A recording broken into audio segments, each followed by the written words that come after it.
Assalamualaikum warahmatullahi wabarakatuh. Alhamdulillahirrabbilalamin. Teman-teman sekalian, Alhamdulillah kita bisa jumpa lagi. Dan pada kesempatan kali ini kita akan membahas sebuah kisah yang luar biasa yang dikisahkan oleh Rasulullah SAW kepada para sahabat beliau. Sebuah kisah yang diriwayatkan oleh sahabat yang mulia Suhaib bin Sinan Ar-Rumi radhiyallahu ta'ala anhu. Dan kisah beliau ini diabadikan atau dituliskan oleh Imam Muslim dalam Sahih beliau, dalam Sahih Muslim, ya, kitab Az-Zuhud war Raqa'iq di bab Qissatu Ashabil Ukhdud. Kita dengar kisahnya.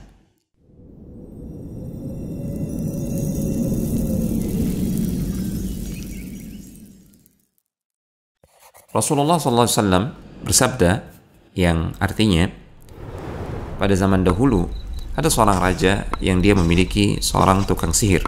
Ketika tukang sihir ini semakin tua, dia berkata kepada sang raja, "Sesungguhnya usiaku telah tua dan ajalku sudah dekat. Karena itu, utuslah kepadaku seorang anak muda yang aku akan ajari ilmu sihir.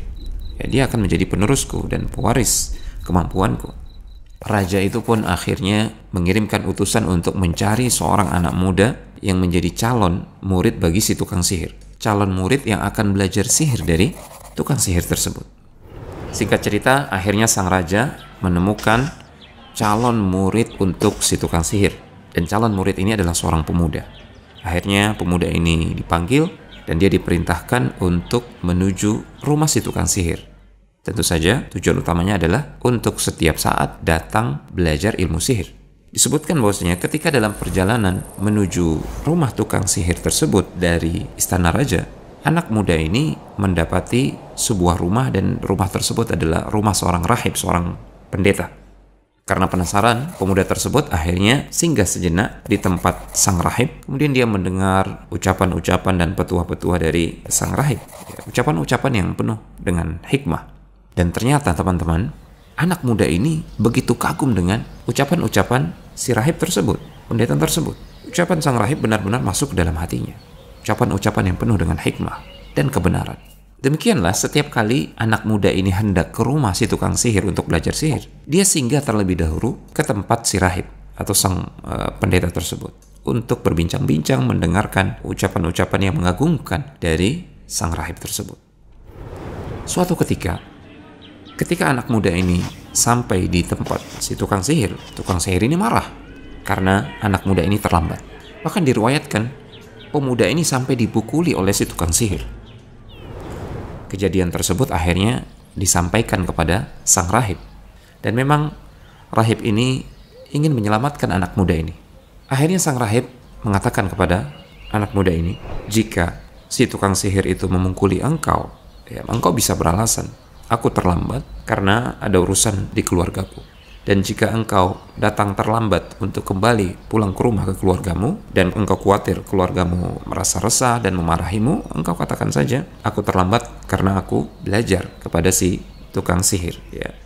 Pada suatu hari, pemuda ini mendapati ada seekor binatang besar yang menghalangi jalan dan menyebabkan para pengguna jalan ketakutan.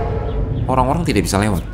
Maka di saat itulah pemuda ini berkata pada dirinya, "Inilah saatnya aku bisa mengetahui mana yang lebih dicintai oleh Allah Subhanahu wa Ta'ala.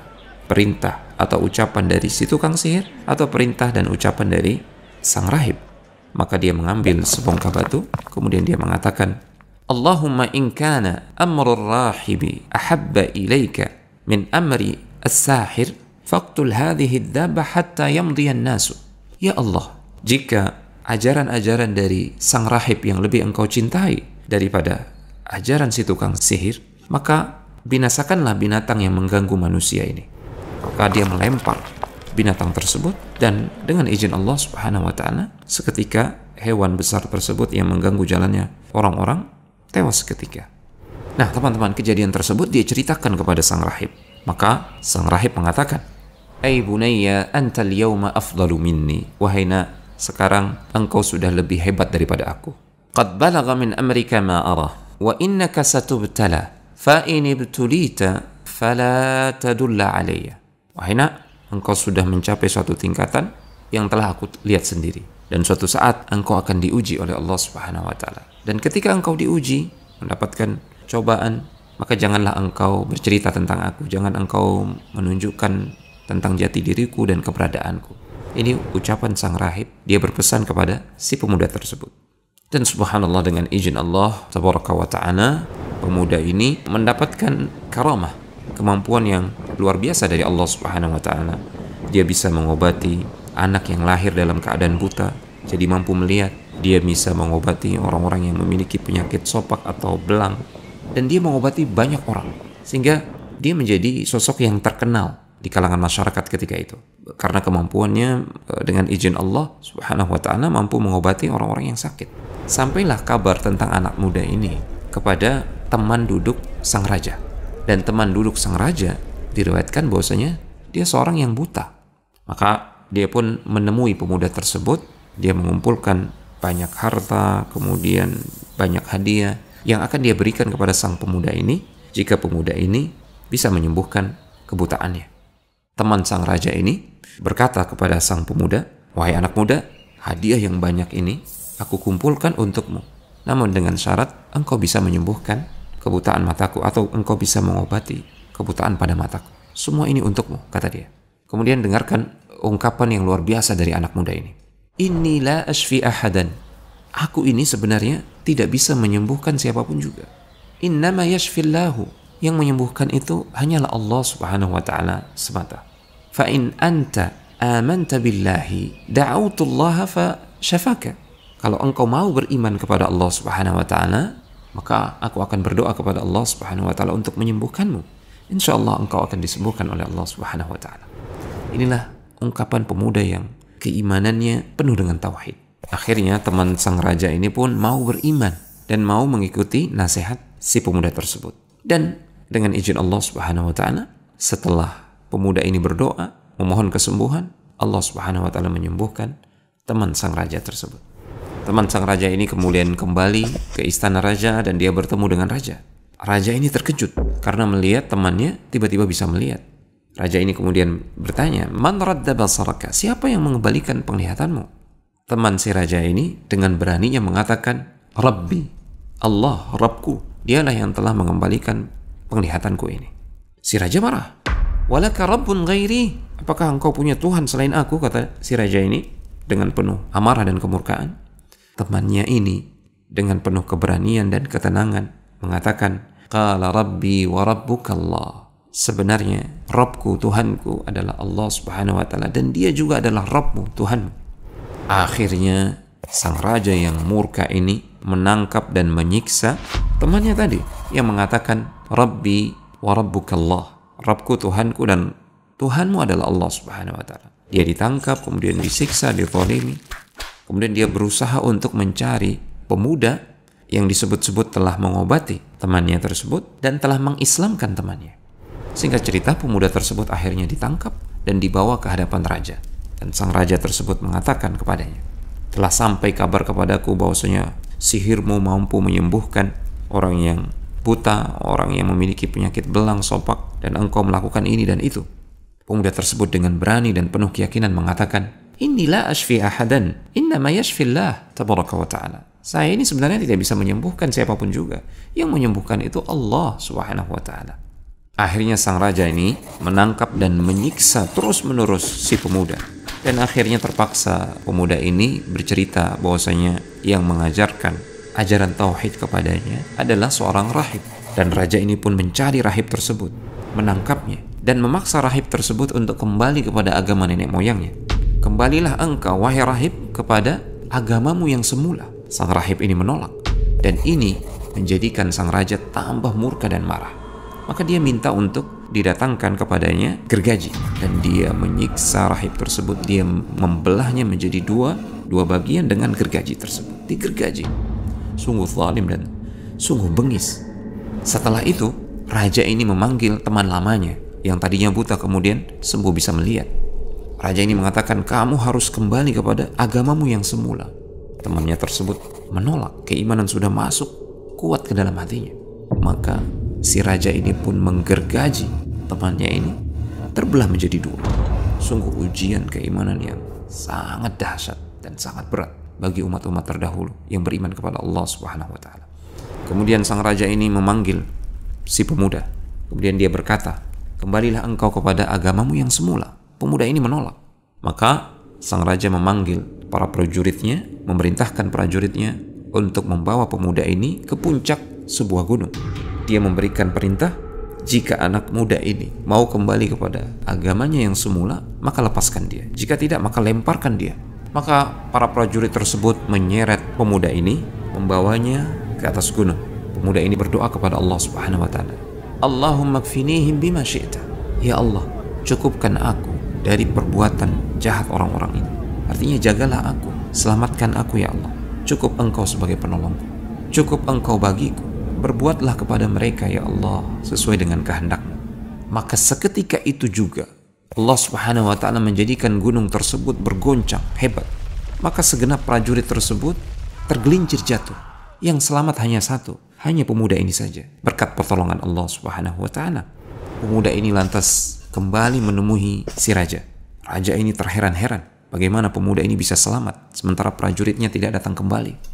Ma fa'ala ashabuka. Raja ini bertanya kepada si pemuda, apa yang dilakukan oleh prajurit-prajuritku terhadapmu? Pemuda ini mengatakan, kafanihimullah tabaraka wa ta'ala. Allah telah menolong saya. Allah telah mencukupkan saya dengan penjagaannya. Maka kembali si raja ini menangkap pemuda tersebut, memerintahkan kepada para prajuritnya membawa pemuda ini ke tengah laut. Kemudian dia mengatakan, jika anak muda ini mau kembali kepada agama dia yang sebelumnya, maka lepaskan dia. Jika tidak, tenggelamkan dia di tengah laut. Akhirnya perintah raja yang zalim dan bengis ini dijalankan oleh para prajuritnya. Pemuda ini dibawa ke tengah laut, dipaksa untuk kembali ke agamanya yang semula. Pemuda ini menolak. Maka ketika para prajurit ini hendak menenggelamkan pemuda ini di tengah laut, pemuda ini kembali berdoa kepada Allah Subhanahu wa taala, Allahumma kfinihim bima syi'ta. Ya Allah, selamatkan aku dengan cara yang engkau kehendaki dari keburukan mereka ya Allah. Maka Allah Subhanahu wa taala menjadikan semua prajurit tersebut terjatuh. Perahu yang membawa para prajurit dan pemuda ini karam. Semua prajurit tidak terselamatkan, yang selamat hanya satu, pemuda ini. Akhirnya pemuda ini kembali menemui sang raja dengan tenang dan penuh keyakinan. Sang raja terheran, ma fa'ala ashabuka. Apa yang telah dilakukan oleh para prajurit kepadamu? Apa yang terjadi? Pemuda ini kemudian mengatakan, kafanihumullahu tabaraka wa ta'ala. Allah Subhanahu wa taala telah menyelamatkan aku, telah mencukupkan aku dari keburukan mereka. Lantas pemuda ini mengatakan, innaka lasta biqatili hatta taf'alu ma amuruka bihi. Engkau tidak akan pernah mampu bisa membunuhku sampai engkau melakukan perintahku. Wa ma hu? Ini pertanyaan si raja. Apa itu? Apa maumu? Maka sang pemuda itu menjawab, tajma'un nasa fi sa'idin wahidin. Hendaknya engkau mengumpulkan segenap rakyatmu, seluruh manusia di satu tempat, wa taslubuni ala jiz'in. Kemudian silahkan engkau salib aku, engkau ikat aku di sebuah batang pohon. Thumma khudh sahman min kinanati, thumma dha'is sahma fi kabadil qaus. Kemudian silahkan ambil satu anak panah dari sarung panahku, letakkan dia di busur, arahkan kepadaku. Thumma qul, kemudian ucapkanlah Bismillahi Rabbil Ghulam, dengan menyebut nama Allah Subhanahu wa taala, Tuhan pemuda ini, Rabb dari pemuda ini. Tsummarmini, kemudian lepaskanlah anak panah tersebut mengarah kepadaku. Fa innaka idza fa'alta dzalika qataltani. Kalau engkau mau melakukan itu, engkau bisa membunuhku. Akhirnya si raja melakukan permintaan pemuda tersebut. Dia mengumpulkan segenap rakyatnya, seluruh manusia di satu tempat untuk menyaksikan kejadian tersebut. Si pemuda ini kemudian diikat di sebatang pohon, kemudian diambil satu anak panah, diarahkan kepada pemuda tersebut. Kemudian sebelum melepaskan anak panah tersebut, mereka mengatakan Bismillahirrabbilghulam, dengan menyebut nama Allah Subhanahu wa taala, Rabbnya pemuda ini. Anak panah pun dilepaskan, tepat mengenai sasaran anak muda tersebut, dan dengan kehendak Allah Subhanahu wa taala, akhirnya anak muda ini pun menemui syahidnya. Dia wafat di jalan Allah Subhanahu wa taala. Apa yang terjadi setelah itu? Semua rakyat, orang-orang yang hadir yang menyaksikan kejadian tersebut, mereka mengatakan amanna birabbil ghulam, amanna birabbil ghulam, amanna birabbil ghulam. Kami beriman kepada Tuhannya pemuda ini. Kami beriman kepada Allah, Rabbnya pemuda ini. Kami beriman kepada Allah, Rabbnya pemuda ini. Semua orang yang menyaksikan kejadian tersebut, mereka semua beriman. Lalu ada seseorang yang datang menghadap raja, kemudian dia berkata, Ara'aita ma kunta tahdharu. Lihatlah Ini kejadian yang engkau khawatirkan terjadi, yang engkau takutkan terjadi, akhirnya terjadi. Qad wallahi nazala bika hadharuka. Sungguh apa yang engkau khawatirkan dan takutkan ini demi Allah sungguh telah terjadi. Qad amanan nas, semua manusia telah beriman. Ini justru menjadikan kesombongan sang raja ini meluap-luap, kemurkaannya menjadi-jadi. Lantas apa yang dia lakukan? Dia melakukan tindakan yang sangat bengis. Raja ini memerintahkan untuk digalinya parit, ukhdud, parit-parit di persimpangan jalan. Kemudian dia berkata, siapa yang menolak kembali kepada agamanya yang semula, maka lemparkanlah mereka ke dalam parit-parit tersebut, lalu bakar mereka semua. Akhirnya para prajurit melakukan perintah sang raja. Orang-orang yang tidak mau kembali kepada agama sebelumnya, tetap beriman kepada Allah Subhanahu wa taala, dilemparkan ke parit-parit tersebut untuk dibakar. Sampai ada seorang wanita diseret-seret, wanita yang sedang menggendong bayinya. Ketika hendak dilemparkan ke dalam parit yang berapi tersebut, yang berkobar-kobar apinya tersebut, wanita ini sempat ragu, dia mundur. Dia mundur bukan karena ingin murtad kembali, tidak. Dia hanya khawatir akan bayinya karena kasih sayang seorang ibu. Maka tiba-tiba Allah Subhanahu wa taala menjadikan bayi tersebut bisa bicara. Dan kalimat yang diucapkan bayi tersebut kepada ibunya adalah, ya ummah isbiri, wahai ibu bersabarlah engkau, fa innaki 'alal haq, sesungguhnya engkau berada di atas kebenaran. Ucapan itulah yang menjadikan sang ibu ini mantap hatinya dan dia berjalan menuju parit yang berkobar-kobar tersebut.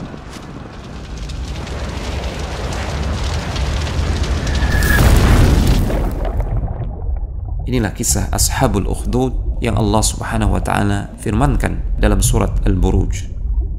Qutila ashabul ukhdud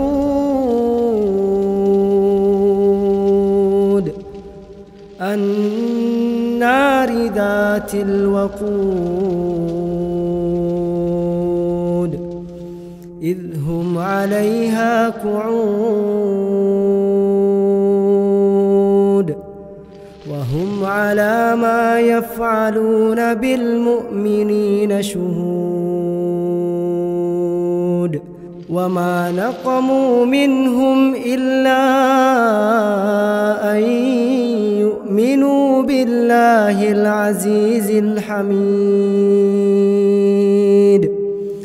alladhi lahu mulku as-samawati wal ard wallahu ala kulli shay'in shahid. Innal ladhina fatanu al-mu'minina wal mu'minati thumma lam yatubu falahum 'adhabu jahannam wa lahum 'adhabul hariq. Innal ladhina amanu wa 'amilus solihati lahum jannatun tajri min tahtihal anhar. Dzalikal fawzul kabir.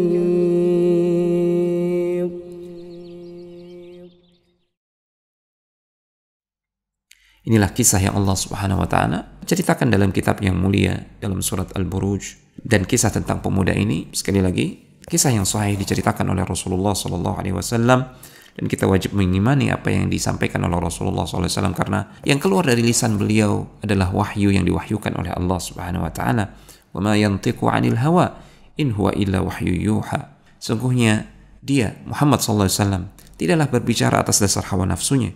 Apa yang keluar dari lisannya, yang dia bicarakan, itu adalah yang diwahyukan oleh Allah Subhanahu wa taala untuknya. Semoga kisah ini bisa menjadi pelajaran berharga bagi kita semua. Hadza wa sallallahu ala nabiyina Muhammad wa ala alihi wa sahbihi wasallam wa akhiru da'wana alhamdulillahi rabbil alamin. Wassalamualaikum warahmatullahi wabarakatuh.